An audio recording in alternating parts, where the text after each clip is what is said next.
Hey there guys, Sowerz here again with another commentary, and this one is going to be about the Black Ops 2 update, which was yesterday. I'm going to talk a bit about the microtransactions update as well, because I wanted to mention a few of them. But in the meantime, I've got a gameplay in the background with my Call of Duty XP team that I'm going to Cologne with this weekend. I'm really looking forward to that. I did a commentary about that the other day, if you'd seen it. And we're playing Freak All-Stars, who won Reflex GT, so yeah, we are playing Plaza, which is in the Call of Duty XP rules, if you're wondering why that's there. And this was before the patch as well, if you're wondering as well. So yeah, hopefully you enjoy that in the background while I talk about a few things. But the Black Ops 2 update was yesterday, and I've just got a few opinions on that. I mean, I'm quite surprised with some of the updates, and some of them I'm disappointed with it. But others look pretty good. Like the main one I'd say from looking at the list, which is pretty good, is the fact you can boot people out of lobbies now, which is quite handy because, you know, sometimes you'd invite two teams or whatever and you'd have to make a new lobby. But in terms of the game, the things that really, for me, just did not need doing was the SMG update. I am an SMG player, as most of you probably know, but you know, at the end of the day, I just don't understand why they've updated certain things in the game and then attempted to update other guns and not really done much to it, because they updated the MSMC and PDW, and you know, if you've used those guns now, there is a considerable difference to the guns.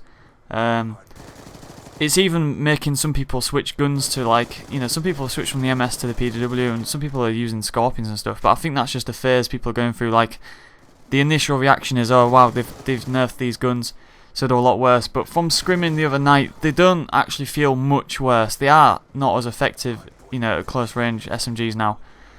Like really close range. But other than that, I mean, there is a bit more recoil on the guns. I mean, I haven't tried using the grip on them yet on the MSMC, but I might opt to use that, see if that helps in any way. But overall, I just really don't understand why they've done that, because you've got to look why Treyarch are updating the game. I mean, the amount of updates we've had so far, it's been great, and you know, I aren't going to complain about the fact they're updating the game, because that is great to see, and it really helps us out if they keep updating and trying to improve the game. But I just don't think they're going about it in the right way. Why have they updated the SMGs? I mean, nobody was complaining about the SMGs being overpowered, because the simple fact is that at the start of this game, I think the game at the release was a lot more enjoyable, and that's, you know, people might say that's because I'm an SMG player, but when there was 3 times SMGs running around the map, it was so much more enjoyable to play, so much more fast pace, and usually there was 1, maybe 2 ARs on some maps, especially at I-Series. And it definitely was a much more enjoyable game, and you know, for me, it's like they've tried to make the IRs a lot more powerful and trying to make it an AR dominated game for some reason. I don't know why. It's starting to become a much more AR kind of like orientated game, which kind of makes it for a slower gameplay. But you know, I guess AI players are going to prefer that, and SMGs maybe that's just because I'm an SMG player, but I see it as, you know, the fact that if there's more SMGs on the map, there's more people running about, a lot more movement, and it's a lot better to watch as well. That's why, like, when you're watching streams, you know, people always say, oh, get off the guy who's anchoring, we want to see somebody running about, because it just is more entertaining to see somebody running about and somebody's moving around the map. But the more they nerf the SMGs, the more ARs are going to become, you know, more useful, and to me it's just not as an attractive game to watch or play when it's a lot slower paced. I mean, you know, that's the thing I'm really confused with. Why have they updated the SMGs? Because if it's not for the competitive community, because I didn't see one thread being made that the SMGs were overpowered. It can't have been for the public community, because the public community, most of the time you go in, you see people using shotguns, crossbows, rocket launchers and snipers. So I don't see why they've done that, because nobody really cares that much in publics. I mean, to me it's quite confusing. Now the parts which, you know, props to them for trying to do, emphasis on the trying, because really you look at the dual caps and the FAL. They've tried to nerf both of them. I've used both of them, and they're just as amazing as they were before. See, this is the thing. What I don't get is, it's like they tried to nerf these guns and these certain things in the game, which are overpowered, but they're trying to do it in a way where they're still useful, the weapons. And you can see with the caps that they have been nerfed slightly, but they weren't slightly overpowered. They were massively overpowered. They need a nerf which is going to make them not useless, but almost useless in a way, because, you know, the cap 40s, they are ridiculous, and what they've done with the update, I think they've made it so the range of the guns isn't as good, something like that. But people are still going to use them over an SMG up close, because they're still ridiculously powerful. They should have done something like made it so the recoil is like like a Deagle off Modern Warfare 2, if you remember that. I think it was Modern Warfare 2, or maybe it was another one, where the recoil was just ridiculous on the gun. It was powerful, but it was ridiculous. It should be something like that, where when you've got dual caps, the recoil is so bad that you shoot in the sky practically. If you hold it down too long, something like that.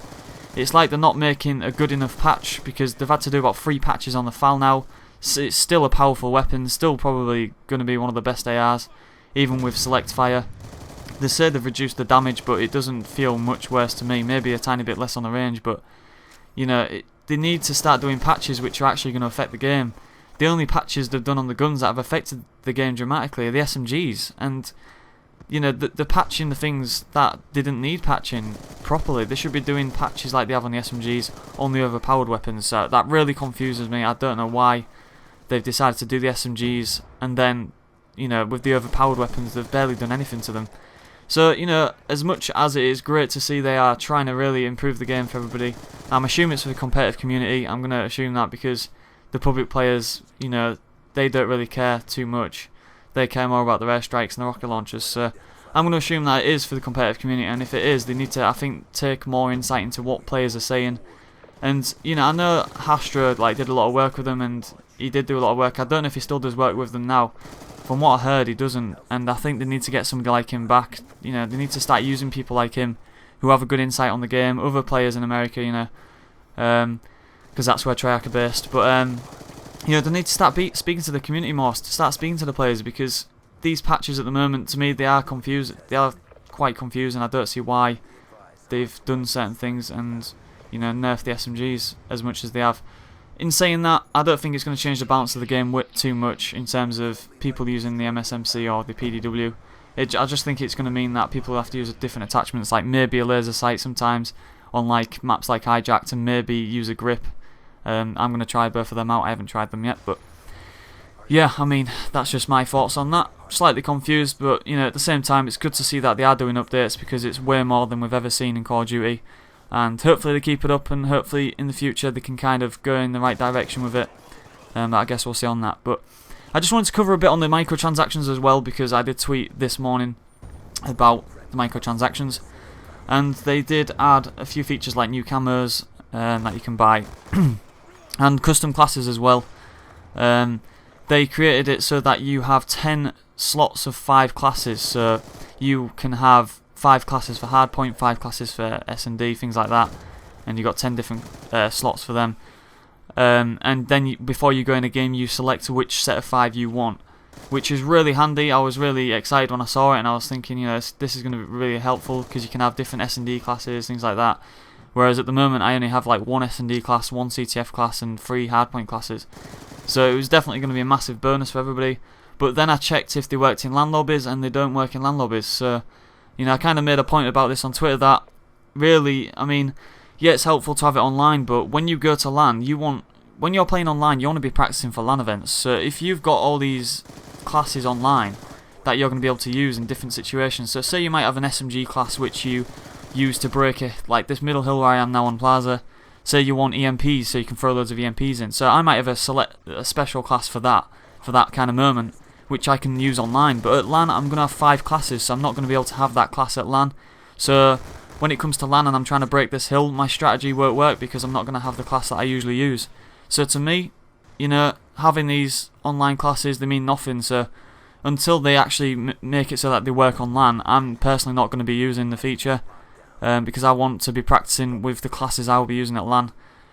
So I'm assuming that those classes have been added once again for the competitive scene, because like I say, people who are playing publics, they get classes from Prestiging, so it can't have been for them, it must have been for the competitive community.